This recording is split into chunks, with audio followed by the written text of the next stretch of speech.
welcome back to my channel.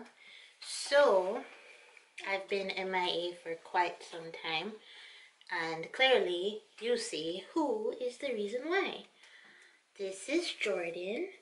She was born on January 13th 2018, bright and early at 5:28 a.m. So this is basically my labor and delivery story now that she's here. And a week before Jordan was born, I lost my mucus plug. Yes, I lost my mucus plug, and that was supposed to be the first sign of labor, apparently. Before this, I was bouncing on an exercise ball, I was walking on the treadmill, I was eating pineapple, everything that I could do to get this child to come early. My due date was actually January 8th, and so I actually wanted her to come around Christmas time, so I was doing all of this around that period for Jordan to come early. But of course, this chick, in true Jordan style, decided to make her debut when she wanted to. So 2 weeks before my due date, I was trying my very best to get her to come, and my mucus plug fell out a week before my due date. In fact, I had 2 membrane sweeps before she was born.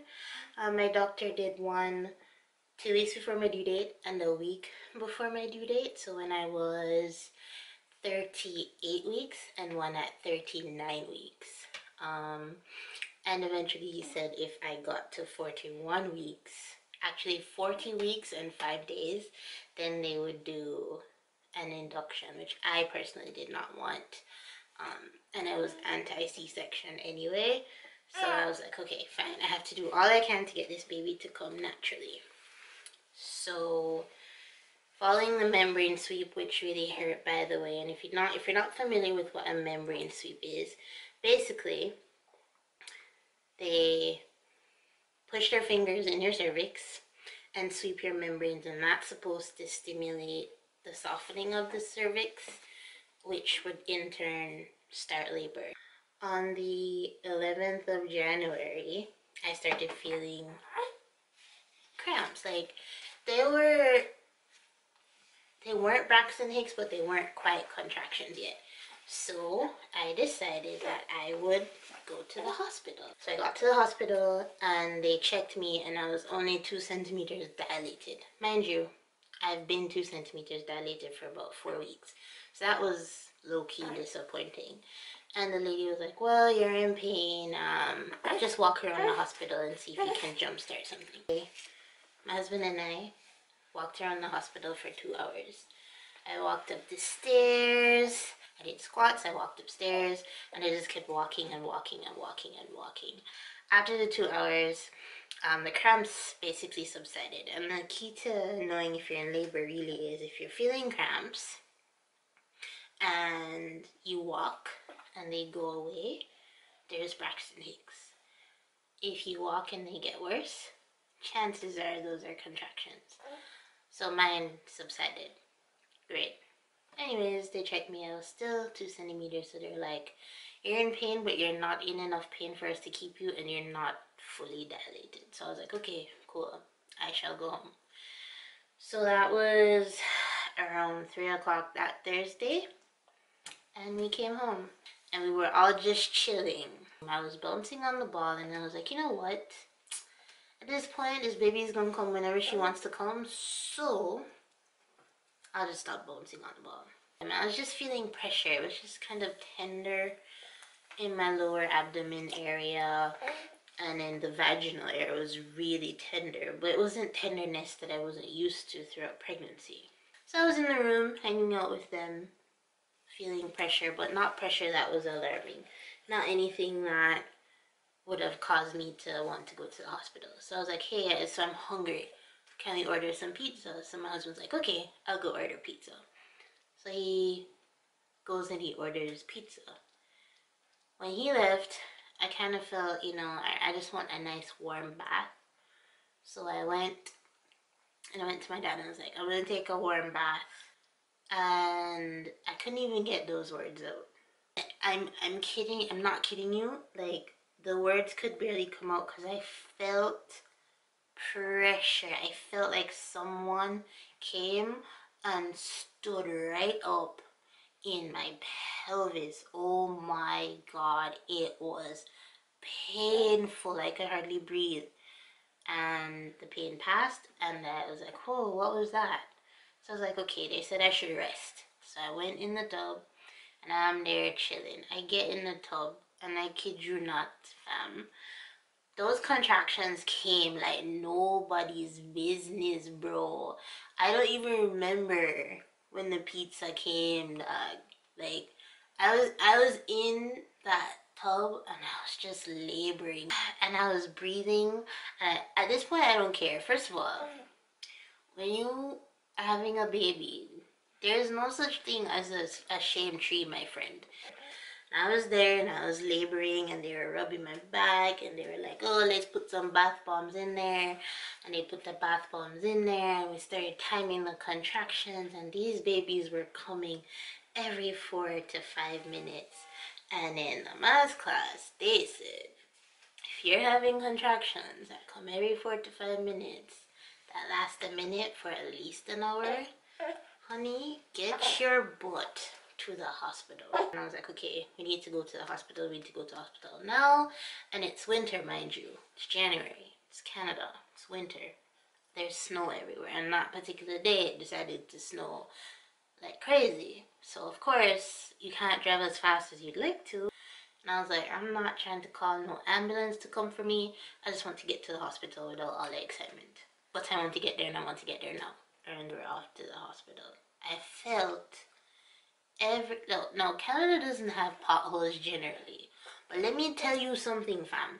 We were in that car and I felt every single bump in that road. I felt like I was in Jamaica driving on some road that NWC dig up when the Malay pipe, and at every single bump in that road I felt it and it was not fun. I get to the hospital and I get to the maternity ward and I get to triage and I'm looking at the nurse and I'm huffing and I'm panting and I'm like, oh god, this hurts. And the lady is gonna look at me like, are you in labor? What?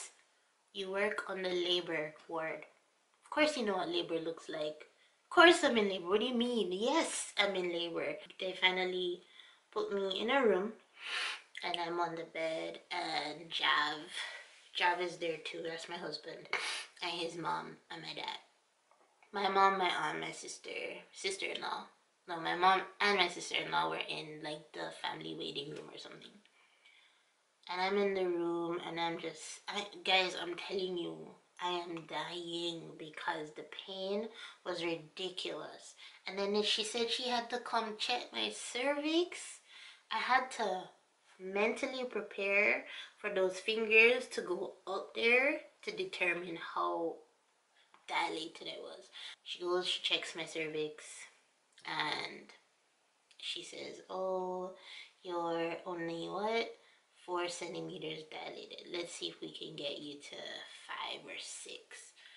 I was like, really? All this pain and these contractions aren't doing anything? Because I think the key to labor is the stronger the contraction, the more work it's doing to get your cervix dilated. That's why the more painful the pain gets during labor is the closer you are to seeing your bundle of joy. Someone told me this and I was like, yeah, sure, fine. That's just a way to mentally deal with the pain, but it's true. The more painful the contractions are, the more pain you're feeling is the closer you are to seeing your baby. In my brain, I was like, okay, I just don't want to miss my epidural window. I don't want to miss my epidural window. I don't want to miss my epidural window because I'm not pushing this child out without meds. So she comes in and she's like, oh, it's too early for the epidural, yada, yada, yada. So I was like, okay. And mind you, the hospital I was at only had one anesthesiologist. And they administered the epidural. They had one for the entire hospital. So if someone was in the ER and needed an anesthesiologist, the woman next door pushing out a baby is pretty much a non-factor. You're not a priority because dude in the ER needs the anesthesiologist more than you do. So I was like, Lord, I pray and hope nobody needs him when I need to get my epidural. Fine. I'm there, she's like, you can't get epidural yet, blah, blah, blah, blah, blah. So I was like, okay, can I get something else? So she gives me morphine and gravel. No, that ish makes you loopy. You still feel pain, but it takes away the mental stress of the pain. I never knew, hey, I never knew that I could sleep through pain like that. Eventually, they couldn't, like her heartbeat was slowing down and they couldn't hear it, so they had to put a baby monitor on my belly. And then they were like, just keep drinking water, because fam, I was hungry. Yeah, you think I did forget that pizza, bro? Didn't forget pizza. And I'm there and I'm laboring and I'm carrying on, and I was like, yo, I need to get in the tub. So I get in the hospital tub now. I didn't want to do that because it's a hospital tub, but bro, warm water and contractions, they work well together. So I get in the hospital tub in the warm water and I'm laboring and I get out and I say to the nurse, can you check me again? She checks me and I'm only 5 centimeters dilated. From 4 to 5, mind you, this is now, I've been in the hospital 2 hours now. Wasn't happy. So I lay back in the bed and I continue laboring and I sleep, and about an hour passes and the nurse comes back in. She's like, Tonie, how are you doing? Blah, blah, blah. I'm like, I'm in a lot of pain. Can I get my epidural? No. She's like, no, you have to be at a certain number of centimeters dilated first, blah, blah, blah. I was like, can you check me? And she checks me. And when she checks me, I'm 8 centimeters dilated. I was like, crap. You mean to tell me I missed my epidural window? So I start freaking out. She's like, no, we can give it to you still. I was like, can I have it now, please? And she's like, okay, let me go page the anesthesiologist. She pages the dude, and the dude takes half an hour to come. In half an hour, I could have pushed that baby out, you know. So I'm there, and I'm waiting, and then he finally gets there. And in the middle of contractions, these people want me to read paperwork, sign documents, sign disclaimers, and all this nonsense. I was like, I'm in labor, bro. And I have to be the one to sign it. Not my husband, not anybody else. Me. So I signed the papers and he's doing his thing. And to be honest, I was more creeped out watching videos of women getting epidurals than I was when I actually got mine. And I was scared of the length of the needle and the fact that during a contraction, you have to stay still. Because if you shift and they don't get into that spinal cavity properly, you could end up paralyzed, right? I didn't want that. So I'm there and I'm bent over and I'm holding still throughout these contractions, bro. And he finally gets the epidural and you feel that cold chill down your spine, and then poof. Nothing. There was zero pain. Like the lady, the nurse came in and she's like, oh, Tonie, you're having a contraction. Do you feel that? I'm looking at her like, feel what, fam? I don't feel nothing. So I'm there chilling, epidural's doing its thing, and I sleep. And they come in, they wake me up, they're like, okay, Tonie, we're gonna check you. So she checks me and she sees that I'm 10 centimeters dilated. And she's like, okay, Tonie, let's do a practice push. So I was like, okay, just tell me what to do. She's like, can you feel your bum? No, I can't. I can tell my brain where my bum is based on what I can feel. She's like, okay, pretend you're going to the washroom. So I was like, okay, fine, I can do that. So she tells me to hold one knee here so, and the next knee there so, and spread out my business. So she tells me to bear down, chin on chest, holding my knees, and push and count to 10. I pushed, this is my practice push. I pushed, and homegirl decided, hey, I'm ready now. And basically half of her head was coming out, and the nurse goes, oh my gosh, the baby's coming, call the doctor.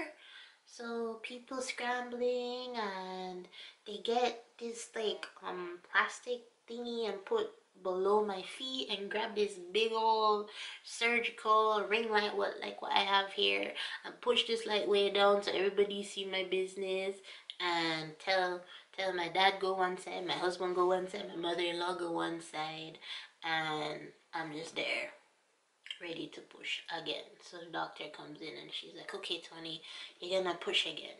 And when there's push, I'm gonna tell you to stop. You stop, because you're only supposed to push during a contraction. If you push otherwise, you risk your chances of tearing are higher, and you don't really want that, now do you? So I push again, and that was it. Homegirl was here. All I heard was whoosh. That was it.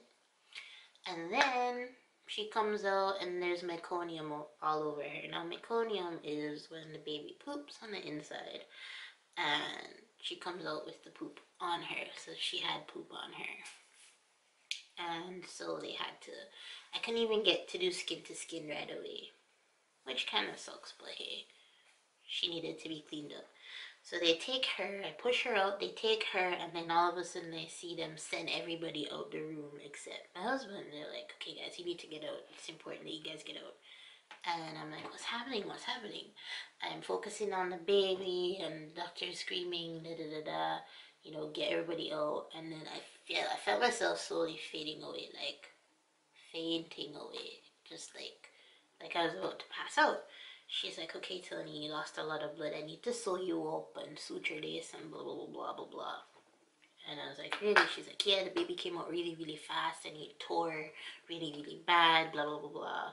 So I need to sew you up. So they're sewing me up, and then while she's sewing me up, she calls up to the nurse, because the baby, Jordan was on my left side, on the baby warmer thingy, weight thingy. And she calls out, she's like, oh, is he okay? So in all my loopiness and with all the drama and the chaos that's going on, I look over to Javi and I'm like, it's a boy? Because all that I could think of was, well, this boy's gonna wear loads of pink, boy, because what? The ultrasound tech was wrong? All those 3D ultrasounds were wrong? It's a boy? I've heard about stories of people who were told it was one gender or one sex, and when they get there, when the baby is born, it's a different one. So I was like, it's a boy, and she's like, oh no, don't freak out, mommy, don't freak out, it's a girl, it's just a term we use for all babies. I'm like, how you freak someone out like that, fam? Anyways, she sews me up, there's blood everywhere, they clean it up, dude comes in with a mop and cleans the place up and blah blah blah blah. Husband's over there cutting a cord, they're recording the time of birth, recording her length, recording her weight, all this drama, and then finally they put the girl on my chest. And it was euphoric. I didn't cry. Lots of people are like, oh, I cried and whatever. I didn't have that crying sensation. I didn't cry. I was emotional. I was joyful, but I didn't cry. I didn't holler. I didn't bawl. But I was happy. They put her on me, and I remember feeling her warm, soft, squishy skin on my chest. And then I was like, oh, skin to skin with my munch. And then they were like, oh, mommy tried to breastfeed. And that was the hardest thing ever.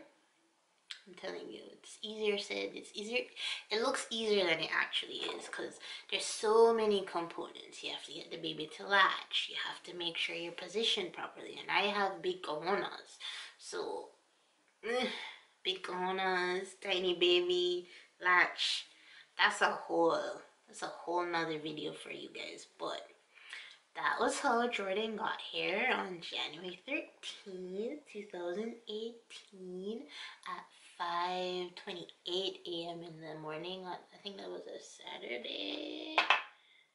Yeah, it was a Saturday. Yeah, it was a Saturday. Alright, so yeah, that is the story of how sleepy right here Jordan was born. As you can tell, she's the love of my life. Yeah. She keeps me up at night, but I look forward to waking up there. And there is no other love like the love a mother has for a child. I'm telling you, or a parent has for a child, because your dad loves her. Daddy loves you too, right? But You love your husband, but trust me, the love you have for a child is different, and it's so euphoric. Like when she's sleeping, I miss her. She's sleeping right beside me, mind you. But this is Jordan. Say hi, Mama. I know you're sleepy right now, but look. Look. Look. Yeah, she's tired. Nap time. Thank you guys for watching. If you want to see more videos with Jordan, it will still be a beauty channel. But now that she's here, I want to incorporate her. I don't know. We'll see. But if you want to see more videos with Mommy and Jordy, let me know. And someone's cranky, so I'm gonna go take care of her. Thank you guys so much for watching, and I'll see you in the next one. I know, Mama. I know. You're finished. You're finished. I'll see you guys in the next one. Bye bye for now.